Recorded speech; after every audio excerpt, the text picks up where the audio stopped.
So hey guys welcome back to my channel. आज चाहिँ म के गरिरहेको छु भने भिडियोमा आज चाहिँ मेरो स्पेसल भ्लग म बनाइरहेको छु। के बनाइरहेको छु भनेपछि आज म स्पेसलमा फ्यामिलीको लागि बिरयानी बनाउने भनेर प्लानिङ गरिरहेको थिएँ धेरै दिनसम्म। जबदेखि बाहिर फरेन कन्ट्री कतारबाट जबसम्म आएको थिएँ तबसम्म मैले बनाएको थिइनँ। सो आज मैले प्लानिङ गरिरहेको छु बनाऊँ भनेर। सो तपाईँहरू भिडियोमा बन्दै गर्नु के कसो हुन्छ, म सबै प्रोसेसहरू तपाईँलाई भनिदिँदै गर्छु। सो भिडियोमा अन्तिमसम्म बन्दै गर्नु होला है त। अब त्यसपछि चाहिँ मैले सबै बिरयानीहरूको जुन जुन रेसिपीहरूको जुन आइटमहरू हुन्छ मैले त्यसपछि त्यो सबै सामानहरू मैले त्यो दोकानवालालाई भनेको थिएँ। अन्त दोकानवालाले बिस्तारै बिस्तारै सामानहरू देखाउन थाल्यो। त्यहाँदेखि मैले यताउति पनि चेक गरेँ, सबै सामानहरू भन्दाखेरि पनि दिनुहुँदै थियो। सबै लिस्टहरू चेक गरेँ मैले। त्यसपछि यतापट्टि फर्केर मैले मसला हेर्दै थिएँ, कुन मसला के चाहिन्छ भनेर जुन लिस्टमा लेखेको थिएँ। अनि त्यो मैले मसला हेरेँ अनि खोज्दै पनि थिएँ। अनि उताबाट ठिक्क मम्मी आउनुभयो क्या। अनि मम्मी आउनुभयो अनि के लिँदैछस्, के लिइसकिस् भनेर भन्नुभयो। अनि त्यसपछि सबै सामान त भएको छैन मम्मी, अनि मसला निकाल्दै नै छु। अनि मम्मीले प्राइस सोध्नुभयो, यसको पैसा कति हो त्यसको पैसा कति हो भनेर सोध्नुभयो। अनि यति भनेर प्राइस भन्नुभयो। अनि मम्मीले सानो डब्बावाला लिन, धेर किन लिन्छस् भनेर भन्नु। अनि मैले भने त्यसपछि होइन धेरै मतलब टाइममा नचाहेको बेलामा पनि चल्छ भनेर मैले भने। त्यसपछि ल लि भने। अनि त्यसपछि मैले बिरयानी मसला लिँदाखेरि त्यो जुन पर्पल कलरको थियो त्यो चाहिँ होइन राम्रो हुँदैन, यो अलिकति अगाडि भिडियो मैले तपाईँलाई भनेको छु यो चाहिँ राम्रो हुन्छ भनेर भनौँ। त्यसपछि मैले त्यही लिएँ, त्यसलाई नै कन्फर्म गरेँ। अनि त्यो मैले राखिदिएँ अर्कोवाला चाहिँ। अनि त्यो लिएँ। अनि त्यसपछि अब तपाईँहरू भिडियो अगाडिमा हेर्दै गर्नु है त। अनि त्यसपछि म टाइममा गोप्रो पनि चेक गर्दै थिएँ क्या, भिडियो रेकर्डिङ भएको छ कि छैन भनेर। मम्मी तेल लिनु हुँदै थियो, ठ्याक्क मैले गोप्रोको एङ्गल मिलाएका सबै आएको छ कि छैन फ्रेम भनेर अगाडि पनि देखाउँदै थिएँ आएको छ कि छैन भनेर। त्यसपछि त अङ्कलले सबै सामानहरू निकाल्नु भयो। लङ इलाइचीहरू सबै हेर्दै थिएँ, कुन अलिकति क्वान्टिटीवाला छ भनेर हेर्दै थिएँ। अनि टक्क त्यो मन पऱ्यो। अनि त्यो राखिदिएँ मैले त्यहाँनिर। अनि लिएँ, त्यो कन्फर्म गरेँ मैले। फेरि लिस्ट चेक गरेँ के छ छैन भनेर। अनि त्यसलाई म अङ्कललाई भने, अङ्कल पेन छ तपाईँसँग, पेन दिनु त एकछिन भनेर मैले त्यहाँ पेन मागेँ। अनि पेन मागिसकेपछि त्यहाँ मलाई टिक लाउनु छ भनेर भन्यो क्या। अनि त्यहाँनिर टिक लगाएँ, के सामान भयो भएन भनेर सबै थोक टिक लगाइदियो। अनि त्यहाँदेखि अङ्कलले स्ट्याप्लरहरू लाउनु थियो, सबै आइटमहरू प्याक गर्नुहुँदै थियो। अनि त्यहाँबाट अङ्कल चाहिँ सिटीवाला अङ्कल थियो, सिटीमा त्यो के भन्छ चिनी लोड गरेर लानुपर्ने भनेर भन्नुहुँदै थियो। अनि त्यो के बनाएको भाइ, भिडियो किन बनाएको भनेर सोध्नु हुँदै थियो। अनि मैले होइन युट्युबमा हाल्नको लागि बनाएको भनेर भनेन। अनि बाहिरको तापमान पनि वेदर पनि अलिकति तातो थियो क्या। अनि सबै मैले लिस्टमा हेर्दा सबै आइटम भइसकेको थियो। भइसकेपछि अन्त अङ्कलले त युट्युबमा भिडियो हाल्छस् भने मेरो पनि लु दोकानको एडभर्टाइजमेन्ट गर्दैन भनेर भन्नुभयो क्या। अनि त्यसपछि ल भइहाल्छ नि भनेर जिस्किन्थ्यो हामी, मम्मी म सबै होइन। अनि यो साइडबाट निस्किने अङ्कल चाहिँ त्यो त्यहाँको उयो रहेछ क्या, त्यो काम गर्ने हुँदैन, त्यो स्टाफ हो, त्यो स्टाफ हुनुहुँदो रहेछ सबै आइटमहरू। अनि मैले फुड कलर मागेको, फुड कलर यो लिक्विडवाला दिनु नि भनेन, लिक्विडवाला छैन भनेको क्या, यो त पाउडरवाला हो, यो राखिदिनु भने। फेरि होइन यो पनि काम लाग्छ त राम्रै हुन्छ भनेर भन्यो। अनि त्यसपछि ल ठिकै छ त पनि मैले कन्फर्म गरिदिएँ। अनि जति पनि भेजिटेबल आइटमहरू छ सबै भेजिटेबल आइटमहरू चाहिँ उताबाट लिएँ। अनि ती नयाँ सब्जी लाइनतिरै पर्छ नि त, अनि यो पनि दोकान पनि, अनि त्यतैबाट लिएँ मैले। सो अब अगाडि भिडियोमा तपाईँ हेर्दै जानु होला के कसो हुन्छ भनेर। सो अहिले चाहिँ मैले यतापट्टि यतिकै राखिदिएँ त मैले। अहिले मैले त्यो सामान सबै दिइसकेको थिएँ, सबै सामान छ होइन। अब यहाँनिर सबै जोडेर होइन अब सबै गरेर अब त्यहाँ लाने घरमा अनि बनाउने। मेरो सब्जी यहाँ बसिराख्नु भएको छ यहाँनिर सबै सामान लिएर। अब घर गएपछि टक्क मासुहरू लिनु बाँकी छ चाहिँ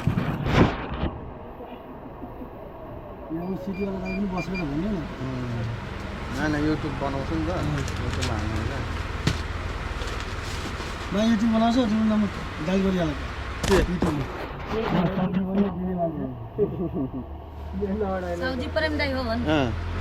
सब्जी केही सामान चाहियो भने किराना पसल पुरा एकदम लिएर। लोकेसन कहाँ छ तपाईँको भनिदिनु त। लोकेसन आइएम अफिस अगाडि नयाँ सब्जी लाइन आइएम अफिस अगाडि ठ्याक्क सबै डिस्काउन्ट मिलाएर दिन्छ सबै। तपाईँहरू आउनु सक्नु, भिजिट गर्नु, सबै आउनु एक दोकानमा। मेरो नाम लिनु 10% डिस्काउन्ट। सबै सामान त भइसकेको छ। अब टमाटर प्याजहरू सबै लिनु बाँकी छ। टमाटर प्याज दही घिउ त्यो के भन्छ मासु लिएर ठ्याक्क म तपाईँहरूलाई अहिले 10 मिनट भेट्छु। म चाहिँ अहिले नयाँ सब्जी लाइन आएको छु कि दमकका नयाँ सब्जी लाइनमा ठक्क सामानहरू लिएर म तपाईँसँग भेट्छु है त। अनि त्यसपछि म लागेँ नयाँ सब्जी लाइनतिर त्यो सामानहरू लिनको लागि। सामानहरू जुन पुगेको थिएन त्यो लिनको लागि त अनि तपाईँहरूलाई मैले लोकेसन पनि देखाएको थिएँ कत्रो ठुलो छ भनेर यो अहिले फाइनल सबै सपिङ चाहिँ भइसकेको छ होइन मम्मी अझै पनि लिनु हुँदैछ यहाँ मसला झोलाहरू छ तपाईँ हेर्नु सक्नुहुन्छ झोलाहरू सबै सपिङ चाहिँ भइसकेको छ अब अझै पनि एक दुईवटा सामान चाहिँ के घटेको छ भने अब जस्तै कागतीहरू घटेको छ अनि त्यही अब लिएर टक्क घर जाने अनि घरमा टक्क बसेर रेसिपीहरू बनाएको एउटा भिडियो अपलोड गर्नु छ मलाई मैले चाहिँ होइन गाइस आधीभन्दा आधी काम चाहिँ गरिसकेर मैले चाहिँ भिडियो नै बनाउनु बिर्सिरहेको थिएँ कि मैले चाहिँ के गरिसकेँ भनेपछि सुरुमा त मसला मैले सबै रेडी गरिसकेको छु होइन अनि मासु चाहिँ पखालेर आएको छु चिकनको पिसहरू यत्रो यत्रो बनाएको छ होइन ठिक्कको छ होइन यत्रो यत्रो छ चिकनको पिसहरू यस्तो यतिको छ अलिकति ठुलै राखौँ भन्नु खोज्यो तर होइन ठिक्कको मम्मीले भन्नु होइन सानै खाम पाक्छ कि पाक्दैन भनेर मम्मीले पहिलोचोटि अब डाउट हुँदैछ क्या मतलब त्यस्तो अनि यस पछाडि मलाई मेरो बुढीले पनि सकाइदिने सो होइन अब मसलाहरू सबै रेडी गरेछ तपाईँहरू अब यहाँ हेर्न सक्नुहुन्छ यहाँ मासु छ सबसे सुरुमा चाहिँ म के गर्छु भने अब सबको आफ्नो आफ्नो स्टाइल हुन्छ मेरो चाहिँ अर्कै स्टाइल छ अब सुरुमा ल सुरुमा कागती निचारे होइन मैले निचारेर हालिदिइसकेँ मैले यसमा फेरि विचार चाहिँ गर्नुपर्छ दानाहरू चाहिँ छिर्नु हुँदैन होइन तर मेरो चाहिँ दाना छिरिसकेको छ म यहाँ निकाल्छु यो मैले सिङ्गल पुरै कागती चाहिँ निचारिदिइसकेँ होइन त्यो उयो चाहिँ हालिदिइसकेँ अब म चाहिँ दही हाल्छु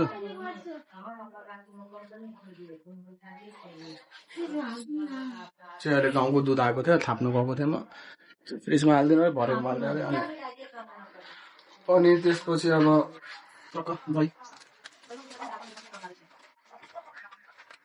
अहिले चाहिँ म मेरिनेट गरेर छोडिदिन्छु मेरिनेट गरेर अनि त्यसपछि मेरिनेट गरिसकेपछि भरे बेला चाहिँ म चामल पनि भिजाउनु छोडिदिन्छु बिरियानी बनाउनुभन्दा आधी घन्टा चामल पनि भिजाएर छोड्नुपर्छ किनभने चामल पनि फुल्नु टाइम लाग्छ त्यही भएर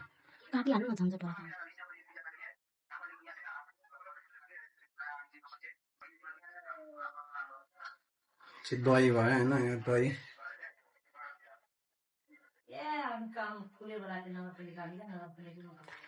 मैले दही आधी मात्रामा हालेको छ दही होइन आधी मात्रामा हालेँ त्यसपछि मैले जुन मसला पिनेको थिएँ त्यो मसला रेडी छ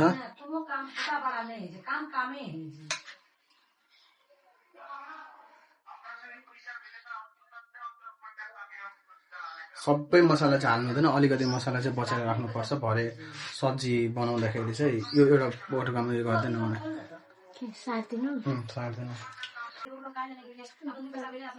मसला छैन त मसला ए घरमै राखेको मसला थियो कि मैले छ होला भनेर बाहिर किचनमा छिरेको छैन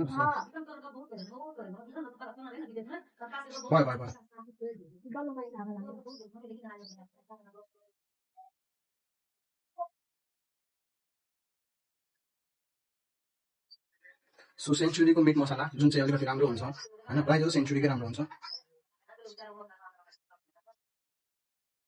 अनि त्यसपछि एभरेस्टको साई बिरयानी मसला जुन चाहिँ टेस्टमा नम्बर 1 हुन्छ टेस्टमा नम्बर 1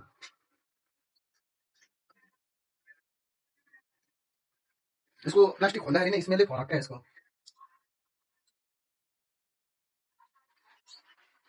अब नुन हाल्नुपर्छ धेरै मात्रामा नुन हाल्नु किनभने सब्जीमा पनि हाल्नुपर्छ अहिलेको मेरिनेटको लागि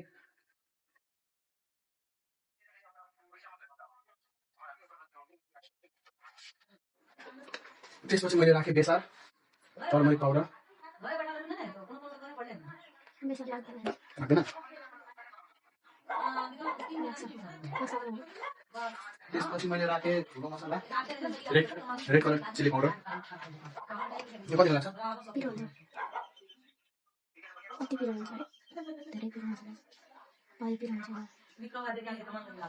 हजुर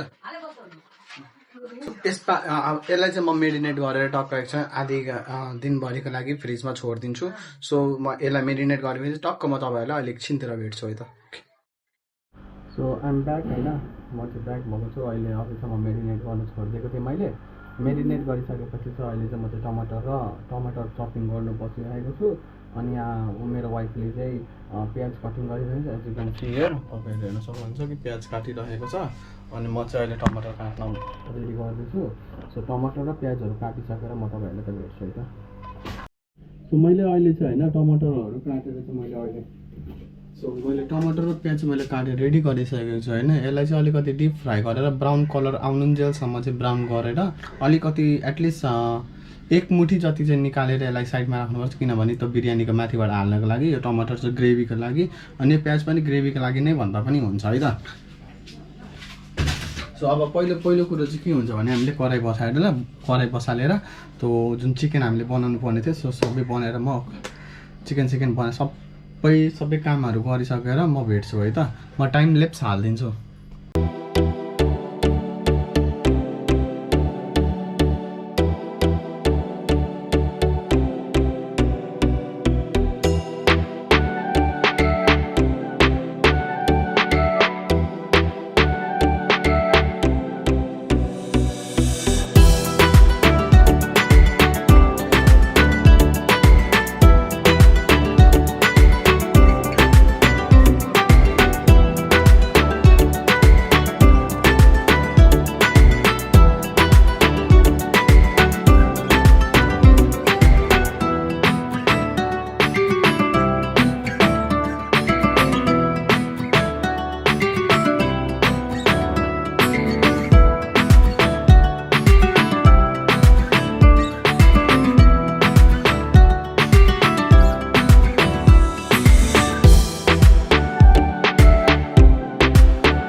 गाइस फाइनली मैले चाहिँ बिरयानी बनाएर मैले रेडी गरिसकेको छु। एज यु क्यान तपाईँहरूलाई म देखाउनुभन्दा अगाडि चाहिँ म के भन्न चाहन्छु, यदि तपाईँहरूलाई मेरो भिडियो राम्रो लाग्छ भने like comment share and subscribe गरिदिनु होला। र धेरै पनि भयो भिडियो नहालेको त भन्नुमा म क्षमा प्राप्ति छु होइन, क्षमा प्राप्ति छु। त्यो भिडियो नआएको बिस्तारै आउँछ होइन, कन्टेन्टहरू खोज्नुपर्छ बिस्तारै। अब फ्यामिली भ्लगहरू पनि म छिट्टै ल्याउनु ट्राई गर्दैछु होइन। सो म पोइन्टमा आउन चाहन्छु। मैले चाहिँ बिरयानी बनाएको as you can see here, मैले यस्तो बनाएको थिएँ। So as you can see here मैले बिरयानी बनाएर मैले रेडी गरिसकेको छु। सो तपाईँहरूलाई कस्तो लाग्छ भनेर मलाई कमेन्टमा भनिदिनु होला। र के छोडिएको छ होइन, के छोडिएको छ र के अझै मिलाउनु पर्ने थियो भनेर तपाईँहरू कमेन्ट गर्न सक्नुहुन्छ। अझै पनि केही कम्ती छ केही छ भने मेरो कमेन्ट बक्स खुल्लै छ, कमेन्ट बक्समा तपाईँहरूले भन्न सक्नुहुन्छ। सो मैले फाइनली भ्लगलाई मैले इन्ड गर्न चाहन्छु भन्दा पनि अब कस्तो गरौँ भन्दाखेरि पनि म कस्तो गरौँ भन्दाखेरि फ्यामिलीको त्यो जुन खुवाइ हुन्छ नि त्यो पनि हेरौँ कस्तो रिभ्यू हुँदो रहेछ भनेर पनि म सोध्न चाहन्छु है त। त्यही भएर म भ्लगलाई इन्ड गर्न यहाँ चाहिँ चाहदिनँ। पक्कै पनि म भ्लग फ्यामिलीसँग पनि जोइन गरेर म तपाईँहरूलाई देखाउन चाहन्छु कि मेरो बिरयानी मैले बनाएको चाहिँ कस्तो फिल हुँदो रहेछ र कस्तो टेस्ट हुँदो रहेछ। सो तपाईँहरू भ्लगमा भन्दै गर्न पक्कै पनि तपाईँलाई इन्ट्रेस्ट लाग्ने रहेछ। सो अर्को भिडियोमा आउने भन्दै तपाईँहरू take care, bye bye. Finally अहिले चाहिँ हामी सबै फ्यामिली बसेर खाना खान रेडी भइसकेको छौँ। सो तपाईँहरू हेर्न नै सक्नुहुँदैछ अहिले बिरयानी, अनि यहाँ बाबाहरू खानुहुँदैछ। कस्तो छ टेस्ट, कस्तो छ? दामी छ मम्मी, बहिनी अनि त्यहाँ बसिरहेको छ। अनि टक्कै यहाँनिर हामी चाहिँ अहिले फिल्म हेर्दै खाने। अब म पनि यहाँ खाना चाहिँ सुरु गर्छु अब है त। तपाईँहरू भिडियोमा भन्दै गर्ने, यदि राम्रो लाग्यो भने video like comment share and subscribe गरिदिनु होला। बिरयानी खाँदैछौँ होइन। सो तपाईँहरूले भिडियो राम्रो लाग्योमा फलो पनि गरिदिनु होला, च्यानललाई सब्सक्राइब गर्ने हुन्छ। Take care, bye bye, see you. अब नयाँ भिडियोमै भेट्नुपर्छ है त।